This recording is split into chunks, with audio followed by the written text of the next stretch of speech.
There is nothing new in our thirst to race, except the science, the technology that roars and passes almost as fast into history. Names are made, titles won. Failure is always a threat, but that makes the success even sweeter. The select few drive on into the fast lane of legend. Sometimes it is a year that lives on. Though barely in the past, this one will be a milestone to cherish. 2010. It was a new age. Charm and silk scarves had no place here. The House of Red Bull ruled. And here there were red rags, red rages. The bulls were briefly on their knees. Enter the prancing horse. But was the horse running a straight race? Fernando is faster than you. After 18 races, the title was still a riddle of permutations. The desert sands held the answer. Sebastian Vettel, you are the world champion! Oh, thank you, boys! Unbelievable! Yeah! And so, to 2011. The finest group of drivers ever assembled on the grid. Stables of artists, waiting for the poetry to become motion. This is Formula One. My name is Kessiana Di Foley. My name is Shahmir. And the two of us will be presenting to you a video on Formula One racing.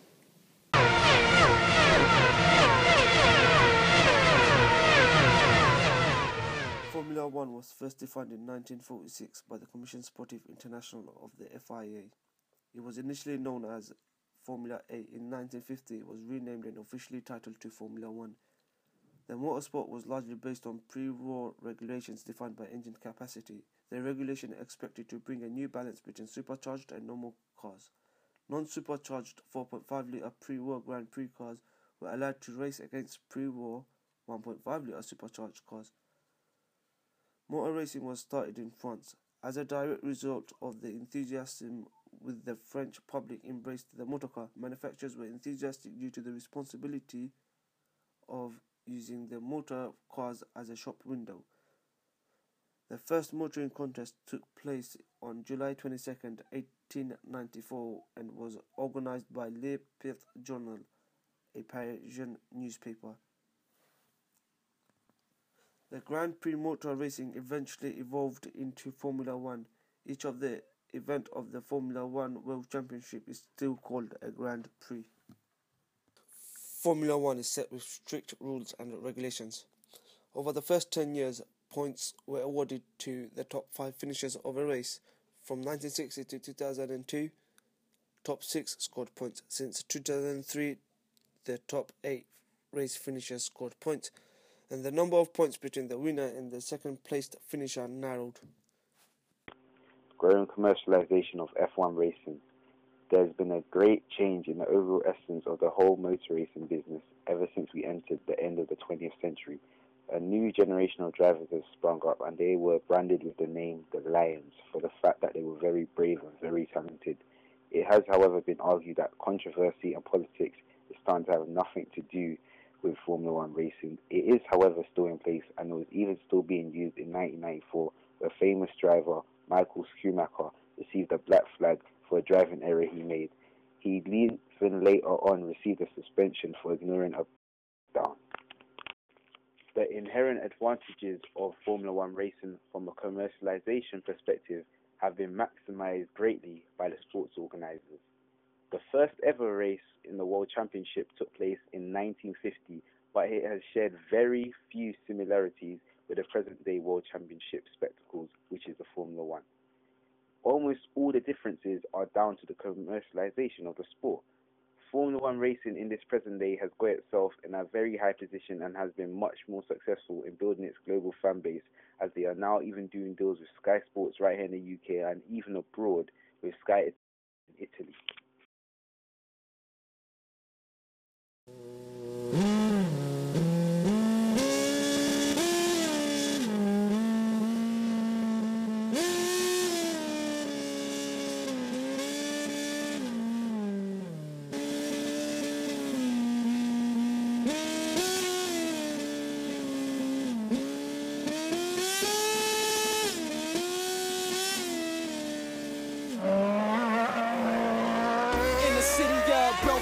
hearts and dash dreams. Weed smoke fills the air, the streets are haunted. So we rush to the finish line, rush till we feel it's time. Rush, rush, you know what I'm saying. In the city of broken hearts and dash dreams. Weed smoke fills the air, the streets are haunted. So we rush to the finish line, rush till we feel it's time. Rush, rush, you know what I'm saying. In the city of broken hearts and dash dreams. Weed smoke fills the air, the streets are haunted. So we rush to the finish line, rush till we feel it's time. Rush, rush, you know what I'm saying. Rush to the finish line, rush till we feel it's time. Rush, rush, you know what I'm saying, right? Rush to the finish line, rush till we feel it's time. The governance body is called the FIA. The governance body requires three principles, which are: firstly, it provides a useful checklist for sporting bodies to ensure that they are behaving responsibly with respect to their members and the third parties with a legitimate interest in their activities. Secondly, it should go a long way to providing a solid defense to any litigation, serving to demonstrate that all actions and decisions are properly motivated and subject to appropriate checks and balances. And finally, by demonstrating the virtues of regulations, it should assist in persuading legislators that there is no need to interfere further in the running of the sport.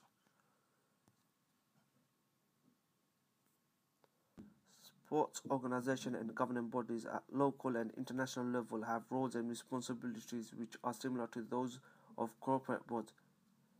All of these bodies share certain characteristics. For example, they need to achieve legitimacy through accountability to members and transparency. However, despite these common characteristics, good governance requires that there should be a separation between the role of, firstly, making and amending of sport rules as the primary legislative function, making and reviewing executive decisions regarding the management of financial resources and organization of sporting events, and finally, resolving disputes between members, sporting participants and other relevant third parties. In addition, the relative position, roles and responsibilities of all assemblies, committees, commissions and all other groups which make up the governance body shall be set out in writing, and a clear chain of accountability and responsibility shall exist between each. Current issues. Formula One racing is constantly evolving, and so has been through a multitude of changes which need attention if Formula One's future is to be preserved. The main problem at the moment with Formula One racing are the increasing costs within the sport. Up to £200 million is spent on a single team every single year. Most independent Formula One teams don't even have the money to financially back their large car manufacturers, and so always struggle to compete. The major issue, however, with Formula One racing is the actual hazards of the race itself to the drivers. In fact, everyone attending a race weekend could potentially be at risk. This includes the drivers, of course, the marshals, the pit crew, and even the spectators.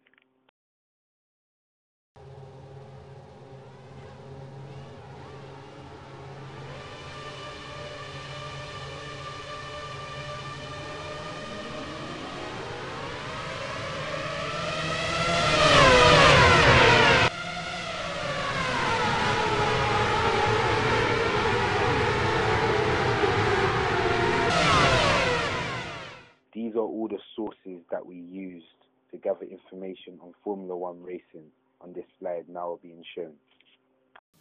Thank you for watching our presentation, and I hope you enjoyed it.